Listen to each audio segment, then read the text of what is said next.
Hey, what's going on, guys? My name is Sean Arnold and welcome to episode number 48 for Yu-Gi-Oh! Online Ranked Duels for Yu-Gi-Oh! Legacy of the Duelist.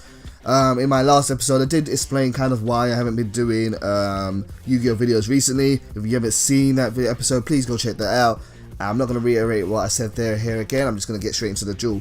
As you can see, I'm using my Archfiend 2.0 deck, a deck which I'm really happy with the way it turned out. I think there's still some holes in this deck. I think it can still be improved somehow. Although I'm really happy with the way it turned out. I think it really accomplished its goal. I'm playing against Yugioh Archer here, a guy who I played for the first time, and I'm not quite sure what he is using at this point here, but I'm going to try and set up some plays. At the moment, I don't really have the cards I need to make a big push. I would rather have some cards like Torkai from the Underworld really at this point, or some other moves. But what I'm going to do here is now summon Archfiend Ares. By summoning Archfiend Ares to the field and having an Archfiend card on the field, I can special summon Archfiend Commander from my hand, which is a level 6 monster. By special summoning Archfiend Commander though, you have to destroy an Archfiend card on your field. So I'm now going to destroy, I destroyed Ares, and by destroying Ares and sending her to the graveyard, I can search out any Archfiend card from my deck and add it to my hand. A really cool little combo there for triggering off your own effects. However, you have to manage it well. Sometimes Archfiend Commander can really work against you. I'm really only doing this just to thin out my deck a bit more, and so I can get to my key cards quicker. And also, I can't attack this turn by using Archfiend Commander's effect, which kind of sucks. One way I've been thinking about using this deck in a different way is by running Archfiend Skill Drains, because a lot of the Archfiend cards which I have won't be hindered by effects like Skill Drain, but also a lot of them activate off the field. They activate in your hand or they activate in the graveyard. So I think Skill Drain could work really well in this deck here, and I think that's probably going to be the next thing I try out when I replace my controller and finally can use my PlayStation 4 again. Anyway, my opponent's playing Polymerization using fusion monsters. Let's see what they're going to do. They're sending out Elemental Hero monsters and they're bringing out Vision Hero Adoration. I actually can't even remember what Adoration does. I know it takes 2 hero monsters to summon, and it has 2800 attack, and it's a bit of a beat stick. I can't even remember what its effect does, to be honest with you though. I never really see anyone bring that out. So my opponent obviously is playing Elemental Heroes, and he's got Shadow Mist there. I don't know if he's playing a Masked Hero deck particularly. I think he's just trying to do Elemental Heroes, but we'll see. Anyway, he's got Field Presence. He's going to take out my commander quite easily with his Adoration, and now he's going to attack me directly with Shadow Mist. Shadow Mist is a fantastic card, particularly for Marsh Change decks. However, most Marsh Change decks... Oh my god, he has Marsh Change 2. This is going to hurt. So he's using Marsh Change 2 on Shadow Mist, and he's going to send it to the graveyard. And let's see what he brings out. Elemental Hero Dark Law. Sorry, Masked Hero Dark Law. Masked Hero Dark Law really sucks for me.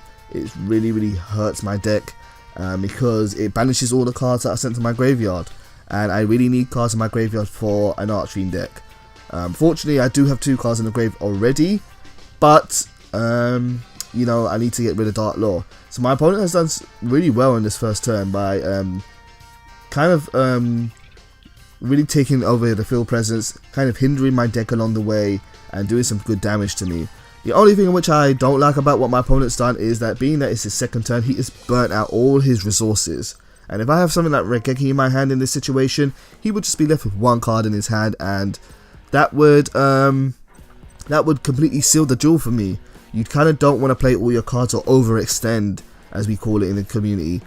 But I'm not going to I don't have Regeki, fortunately for him, but I do have something else which should turn this around. And what I'm going to do is summon Archfiend Cavalry and then use Falling Down. If you haven't seen Falling Down before, folks, Falling Down is basically Snatch Steal, but for the Archfiend archetyped only. And if I have an Archfiend card on my field, I can use Falling Down, equip it to an opponent's monster, and take their monster. And by doing this now, I'm in a really good position here.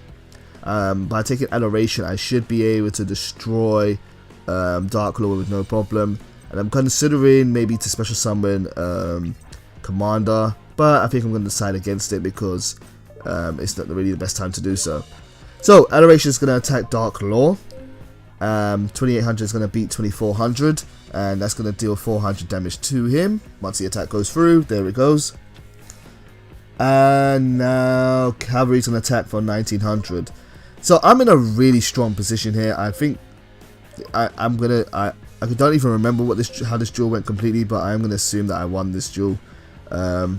Yeah, be careful about overextending, guys. If you're new to the game, especially with fusion decks and synchro decks, a lot of new players, they flock to the big monsters like your Blue Eyes, your Masked Heroes, your Stardust Dragons and whatnot. And this game is really all about resource management. You've got to be able to balance your resources well.